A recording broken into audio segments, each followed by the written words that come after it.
பல ஆண்டுகளுக்கு முன்பு வெஸ்ட் இண்டீஸில் உள்ள ட்ரினிடாட் நகரத்தை குயின் எலிசபெத் விசிட் செய்தார்.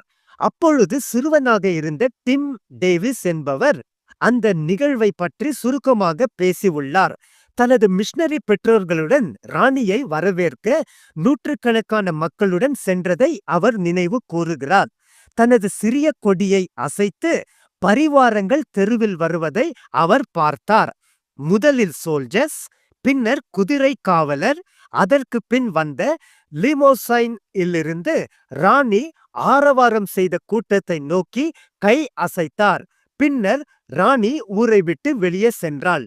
மேலும் கூடி வந்த மக்கள் எல்லோரும் வழக்கம் போல் அவர்கள் வாழ்க்கைக்கு திரும்ப சென்றார்கள். டிம் டேவிஸ் கூறினார், royalty came to town and nothing changed. நகரத்திற்கு அரச அதிகாரம் வந்தது, ஆனால் எதுவும் மாறவில்லை. பிரியமானவரே, ராணி அரச அதிகாரத்துடன் வந்தார், பின்னர் சென்றார். எந்த சேஞ்சஸ் ஏற்படவில்லை. ஆனால் தன் வாழ்க்கையை ஆளுவதற்கு கிறிஸ்துவை ராஜாவாக ஏற்றுக்கொண்டவன் நம்பிக்கையுடன் சொல்லுகிறான், கிறிஸ்து என் வாழ்க்கையில் ராஜாவாக வந்தார், என்னை மாற்றினார், எனக்கு சம்பந்தப்பட்டவைகளையும் அவர் மாற்றி விட்டார். ராஜாதி ராஜாவாகிய இயேசு கிறிஸ்து நம்மை கடந்து செல்லும் ஒரு விசிட்டர் அல்ல.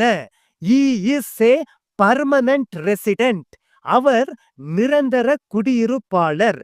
தம்மை பின்பற்றி வந்து அவர் சித்தத்தை செய்ய ஒப்பு கொடுத்தவர்களுக்கு இயேசு வாக்களித்தார், இதோ உலகத்தின் இறுதி வரை எல்லா நாட்களிலும் நான் உங்களோடு கூட இருக்கிறேன். மத்தேயு 28:20. கிறிஸ்து நமக்குள் நிரந்தரமாக தங்கி நம்மை மாற்றுகிறார். தமது சீடர்களை இயேசு மாற்றினார். சக்கேயு, பவுல் சிலுவையில் அறையப்பட்டு இயேசுவிடம் வேண்டிக் கொண்ட கள்ளனையும் இயேசு மாற்றினார்.